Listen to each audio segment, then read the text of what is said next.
பாரத பிரதமர் திரு நரேந்திர மோடி அவர்கள் ஆட்சிக்கு வந்த பிறகு முதல்ல மீனவர்கள் இலங்கை கடல் படையினரால் அல்லது இலங்கையினுடைய மீனவர்களால் கொல்லப்படுவதை தடுத்து நிறுத்தியிருக்கிறார். ஆனால் இன்றைக்கு அவர்கள் போய் அந்த ஆலயத்தில் உரிமையாக வழிபட முடியுமான்னா முடியாது. ஏன்னா இலங்கையில் நடந்த இனக்கலவரத்திற்கு பிறகு ஏறக்குறைய 20 ஆண்டுகள் வழிபட முடியாத ஒரு சூழல் இருந்தது. பிறகு இப்போது ரொம்ப பர்மிஷன்லாம் கெடுபிடிகளுக்கு மத்தியில் சில காலங்கள் போய் வரக்கூடிய காட்சியை பார்க்குறோம். அதை நாங்கள் மீட்டெடுப்போம் என்கிற வார்த்தையை விட அதற்கு சரியான தீர்வு காண்போம் என்பதுதான் நம்ம சொல்கிறதுக்கு சரியாக இருக்கும். ஏன்னா என்னதான் சொன்னாலும் அது ஒரு நாட்டினுடைய பகுதியாக மாறிவிட்டது. எப்படி நாம் பயன்படுத்த முடியும் என்பதை கூடிய விரைவில் பாரத பிரதமர் திரு நரேந்திர மோடி அவர்கள் தேர்ந்தெடுக்கக்கூடிய இலங்கை அரசனுடைய அதிபருக்கும் இவருக்கும் மத்தியிலான பேச்சுவார்த்தையில் நல்ல நிலை ஏற்படும். மீட்டெடுப்போம்னா நம்ம போர் செய்தோ அல்லது அவர்களை வலியுறுத்தி அல்லது வேறு மாதிரியான நடவடிக்கைகளில் மீட்டெடுப்போம் என்பது அல்ல. சரியான சூழல் வரும் பொழுது ராஜ்ய ரீதியான உறவின் மூலமாக அதை மீட்டெடுப்பதற்கான வாய்ப்பு இருந்தால்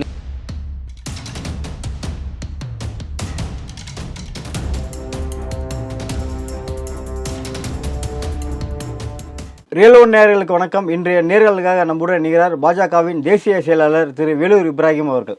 வணக்கம் சார். வாழ்க வளமுடன். இலங்கையில் அதிபர் தேர்தல் இப்போ பரபரப்பாக நடந்துட்டு இருக்க வேலையில் அதிபர் ரணில் விக்ரமசிங்கே ஒரு ஊடகத்துக்கு ஒரு நேர்காணல் தராரு. அதில் அவர் சொன்ன விஷயம் என்னென்னா, கச்சத்தீவு என்பது எங்கள் நாட்டுக்கு இலங்கைக்கே சொந்தம். இது வந்து ஒரு முடிஞ்சு போன விஷயம். இது பண்டாரநாயக்கம் இந்திரா காந்தி அவர்களும் உடன்படிக்கை எடுத்து அதுக்கப்புறம் எங்களுக்கு கொடுக்கப்பட்டது. இது வந்து பேசுறதுல ஒன்றுமே இல்லை. இது ஒரு முடிஞ்சு போன விஷயம். எப்படி எந்த நாடும் மற்ற நாடுகளிடம் எல்லை பிரச்சனை பற்றி பேச மாட்டாங்களோ இது வந்து அது போல தான் இந்தியா எப்படி காஷ்மீரை பற்றி பாகிஸ்தான்கிட்ட பேசாதோ அதே பற்றி நாங்கள் இந்தியா கிட்ட கச்சத்தீவு பற்றி பேச மாட்டோம். இதை வந்து மனிதாபிமானத்தோடு வந்து தான் நாங்கள் இனிமேல் அணுகுவோம் அப்படின்னு தான் இந்த நேர்காணலில் அவர் சொல்லியிருக்காரு. ஸோ அவர் சொல்கிற விஷயம் வந்து பார்த்திங்கன்னா, கச்சத்தீவு எப்பயாவது நம்ம கைக்கு வரும் அப்படின்னு இயங்கிட்டு இருக்க மீனவர்களுக்கு இது ஒரு பேரிடியாக இருக்குமா சார்? அடிப்படையில் கடந்த 50 ஆண்டுகளுக்கு முன்னால் நடந்த துயரம், காங்கிரஸுடைய ஆட்சியில் அதை தாங்கி பிடித்த திமுகவுடைய கொடுங்கோன்மை ஆட்சியில் நடந்த துயரம் தான் கச்சத்தீவை இலங்கைக்கு கொடுத்தது.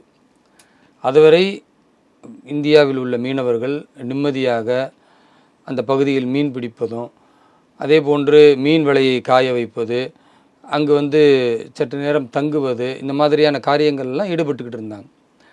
என்றைக்கு அது கொடுக்கப்பட்டதோ அந்த கொடுக்கப்பட்ட நாள் முதல் மீன்பிடி தொழிலுக்கும் மிகப்பெரிய பின்னடைவும் உயிருக்கான ஆபத்தும் ஏற்பட்டது. அதை தாண்டி அங்கே புனித அந்தோணியார் ஆலயம் இருக்குது. அந்த ஆலயத்தை கட்டியதும் தமிழகத்தை சார்ந்தவர்கள் தான், அதே ராமநாதபுரம் மாவட்டத்தை சார்ந்தவர்கள் தான். ஆனால் இன்றைக்கு அவர்கள் போய் அந்த ஆலயத்தில் உரிமையாக வழிபட முடியுமான்னா முடியாது. ஏன்னா இலங்கையில் நடந்த இனக்கலவரத்திற்கு பிறகு ஏறக்குறைய 20 ஆண்டுகள் வழிபட முடியாத ஒரு சூழல் இருந்தது. பிறகு இப்போது ரொம்ப பர்மிஷன்லாம் கெடுபிடிகளுக்கு மத்தியில் சில காலங்கள் போய் வரக்கூடிய காட்சியை பார்க்குறோம். அப்போது அங்கே இருக்கிற வழிபடக்கூடிய ஆலயத்தையும் பறித்து விட்டார்கள். கச்சத்தீவு என்கிற இந்தியாவில் உள்ள மீனவர்கள், அதாவது தமிழக மீனவர்கள் அப்படின்னு குறிப்பிட்டு சொல்லாமல் அவர்களும் இந்திய மீனவர்கள் தானே, பாரத தாயின் பிள்ளைகள் தானே. அப்போ அந்த மீனவர்கள் மீன் பிடிக்கக்கூடிய நேரத்தில் எல்லை தாண்டி மீன் பிடித்தார்கள் என்று சொல்லுவதே தவறானது. நீங்கள் கடல் எல்லை என்பது ஒரு குறிப்பிட்ட மைல் தூரம்னா கச்சத்தீவு அந்த குறிப்பிட்ட மைல் தூரத்தை தாண்டி இருந்தால் பிரச்சனை இல்லை, அது அந்த எல்லைக்கு உள்ளே தான் இருக்குது. இலங்கையே அந்த எல்லைக்கும் இதுக்கும் ரொம்ப பெரிய டிஸ்டன்ஸ் கிடையாது.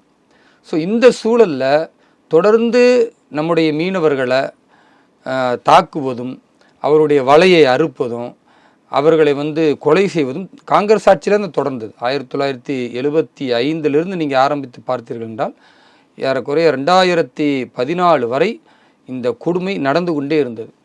பாரத பிரதமர் திரு நரேந்திர மோடி அவர்கள் ஆட்சிக்கு வந்த பிறகு முதல்ல மீனவர்கள் இலங்கை கடல் படையினரால் அல்லது இலங்கையினுடைய மீனவர்களால் கொல்லப்படுவதை தடுத்து நிறுத்தியிருக்கிறார். 600க்கும் மேற்பட்ட கொலைகளும் மீனவர்களுடைய பாதிப்பும் தொடர்ந்து கொண்டே இருந்த சூழலில் 10 ஆண்டு கால ஆட்சியில் பாரத பிரதமர் திரு நரேந்திர மோடி அவருடைய நல்லாட்சியில் ஒரே ஒரு மீனவர் மட்டும்தான் கொல்லப்பட்டிருக்கிறார். கொஞ்சம் நீங்கள் யோசித்து பாருங்கள், 600க்கும் ஒரே ஒரு கொலைக்கும் வித்தியாசம் இருக்குது. அதுக்கு காரணம் இரு நாட்டினுடைய ராஜ்ய உறவு தங்களுடைய மீனவர்கள் பாதிக்கப்பட்டால் அந்த மீனவர்களுக்காக உடனடியாக மத்திய அரசு அழுத்தம் தருவது, அதே போன்று பல்வேறு பொய் வழக்குகள் போடுவது, அல்லது அவர்களுடைய அந்த படகுகளை பிடுங்கி வைத்துக் கொள்வது, அவர்களுடைய பயணங்களில் இருக்கக்கூடிய மீன்களை எல்லாம் தூக்கி எறிவது, இந்த கொடூரத்தை எல்லாம் தடுத்து நிறுத்தியவர் பாரத பிரதமர் நரேந்திர மோடி அவர்கள். 5 ஆண்டு காலம் சிறை, 10 ஆண்டு காலம் சிறை என்று அந்த நீதிமன்றங்களில் தண்டனை கொடுக்கப்பட்டாலும் ராஜ்ய உறவின் மூலமாக இலங்கைக்கு பல்வேறு ராஜதந்திர ரீதியான அரசியல் அழுத்தம் கொடுப்பது, ஒரு பக்கத்தில் இலங்கைக்கு தேவையான உதவிகளை வழங்கி இலங்கைக்கு முக்கிய நண்பராக இருக்கக்கூடிய ஒரே தேசம் பாரதம்தான் என்று நிலைநிறுத்துவது என்று பல்வேறு விஷயங்களில் முயற்சி எடுத்ததின் விளைவு அங்கு 5 ஆண்டுகள் 10 ஆண்டுகள் என்று எந்த மீனவர்களும் இன்றைக்கு சிறையில் கிடையாது. கைது செய்யப்பட்டால் ஒரு மாதத்திற்குள்ள 2 மாதத்திற்குள்ள கூடிய விரைவில் எவ்வளவு சீக்கிரம் கொண்டு வர முடியுமோ அந்த வேலைகளை உடனடியாக மத்திய அரசு செய்கிறது. இதை தான் நம்ம பார்த்துக்கிட்டு இருக்கோம். அதே வேளையில் கச்சத்தீவு நமக்கு தேவையா என்றால் தேவை என்பதில் மத்திய அரசு மாற்று கருத்தே இல்லை. ஏன்னா பாரத பிரதமர் திரு நரேந்திர மோடி அவர்களே கச்சத்தீவு பற்றி பாராளுமன்றத்தில் குரல் எழுப்பியிருக்கிறார். கச்சத்தீவை யார் இலக்க வைத்தார்களோ, நம்முடைய தேசத்தில் இருக்கக்கூடிய நம்முடைய பாரத தாயின் ஒரு அங்கத்தை வெட்டி வீழ்த்துவது போன்று எப்படி தூக்கி கொடுத்தார்களோ அதன் பாதிப்பு 50 ஆண்டுகளாக குறிப்பாக தமிழகத்தின் மீனவர்கள் உணர்ந்து கொண்டிருக்கிறார்கள், பாதிப்படைந்து கொண்டிருக்கிறார்கள். அதை நாங்கள் மீட்டெடுப்போம் என்கிற வார்த்தையை விட அதற்கு சரியான தீர்வு காண்போம் என்பதுதான் நம்ம சொல்கிறதுக்கு சரியாக இருக்கும். ஏன்னா என்னதான் சொன்னாலும் அது ஒரு நாட்டினுடைய பகுதியாக மாறிவிட்டது.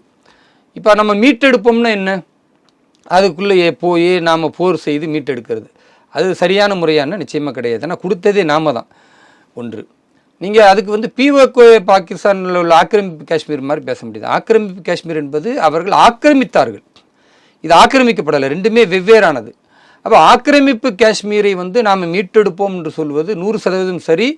அந்த மீட்டெடுப்போம் என்பதில் சமீபத்தில் மத்திய அமைச்சர் ராஜ்நாத் சிங் அவர்கள் சொல்லியிருக்கிறார்கள், யாரெல்லாம் ஆக்கிரமிப்பு காஷ்மீரில் இருக்கிறார்களோ அவர்கள் எப்பொழுது வந்தாலும் பாரதம் ஏற்றுக்கொள்ள தயாராக இருக்கிறது. இது ஒரு நிலைப்பாடு. அதே வேளையில் இலங்கையை பொறுத்தவரை நாங்கள் முதன்மையாக மத்திய அரசு செய்யக்கூடியது அந்த மீனவர்களுடைய பாதுகாப்பு, அவர்களுடைய படகுகளுக்கான பாதுகாப்பு, அவருடைய ஒவ்வொரு தொழில்முறையான விஷயங்களுக்கு எந்தவித ஆபத்தும் ஏற்பட்டுவிடக்கூடாது என்பதற்காக கூடுதல் கவனம் செலுத்தப்படுவதே தவிர இப்பொழுது அந்த கச்சத்தீவை மீட்டெடுப்போம் என்பது அது முறையாக இல்லை. ஏன்னா அது வேறொரு நாட்டில் இருக்கிறது. தொடர்ந்து மீனவர்களுக்கான பாதுகாப்பை உறுதி செய்வதற்கு கச்சத்தீவை எப்படி நாம் பயன்படுத்த முடியும் என்பதை கூடிய விரைவில் பாரத பிரதமர் திரு நரேந்திர மோடி அவர்கள் தேர்ந்தெடுக்கக்கூடிய இலங்கை அரசனுடைய அதிபருக்கும் இவருக்கும் மத்தியிலான பேச்சுவார்த்தையில் நல்ல நிலை ஏற்படும். இதை அரசியலாக மாற்றக்கூடாது என்பதில் நாங்கள் தெளிவாக இருக்கோம். ஆனால் இந்த நாடாளுமன்ற தேர்தல் முன்னாடி அமித்ஷா அவர்கள் என்ன விஷயம் சொன்னார்னா, கச்சத்தீவை கண்டிப்பாக மீட்டெடுப்போம், அதுக்கான வேலையை ஜெய்சங்கர் அவர்கள் தொடர்ந்து செய்வாங்க அப்படின்னா சொல்லியிருந்தார். ஆனால் அப்பயும் இங்கே தேர்தல், இப்போ ரணில் விக்ரமசிங்கவை இப்போ சொல்வது அதே தேர்தல் காலத்தில் தான் இப்போ சொல்கிறார். இப்போ இரு நாடுகளும் அரசியல் இப்போ தேர்தல் வந்தால் மட்டுமே இந்த கச்சத்தீவு விஷயத்தை ஒரு பூதாகரமாக பேசுறதுக்காக வச்சுருக்காங்களா? மீட்டெடுப்போம் என்கிற வார்த்தையை சொல்லலைங்க. மீட்டெடுப்போம் என்றால் நம்ம என்ன போர் செய்ய போகிறோமா, இல்லை பிடுங்க போகிறோமா? அப்படி கிடையாது.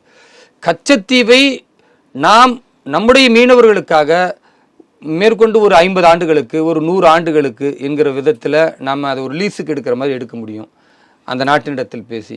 அல்லது கச்சத்தீவை எங்களுக்கு விட்டு கொடுங்கள் என்று முறையாக நாம் இப்படி ஒப்பந்தம் செய்யும் பொழுது என்னென்ன சாதக பாதகங்கள் இருக்குது என்று ஒரு நாடோடு பேசி ராஜ்ய ரீதியான உறவுகளில் எடுக்க முடியும்.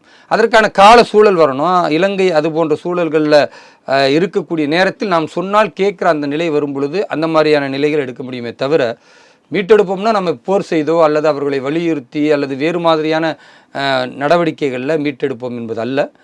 சரியான சூழல் வரும் பொழுது ராஜ்ய ரீதியான உறவின் மூலமாக அதை மீட்டெடுப்பதற்கான வாய்ப்பு இருந்தால் நிச்சயமாக அதை மத்திய அரசு செய்யும். இல்லை, இந்தியா இலங்கையை நல்ல உறவுகள் தான் இருந்துட்டு இருக்கு. இது ஒரு உரிமையில நம்ம கோர முடியாதா சார்? இந்தியாவோடு இலங்கை நல்லுறவோடு இருக்கிறது என்கிறது ஒரு பார்வை என்னாலும், இன்னொரு பக்கம் அவர்கள் சீனாவோடும் நல்லுறவை பேணி கொண்டு இருக்கிறார்கள். சீனாவுக்குன்னு ஒரு குறிப்பிட்ட துறைமுகத்தையே அவர்கள் பல ஆண்டுகளுக்கு லீஸு கொடுத்ததை பார்க்குறோம்.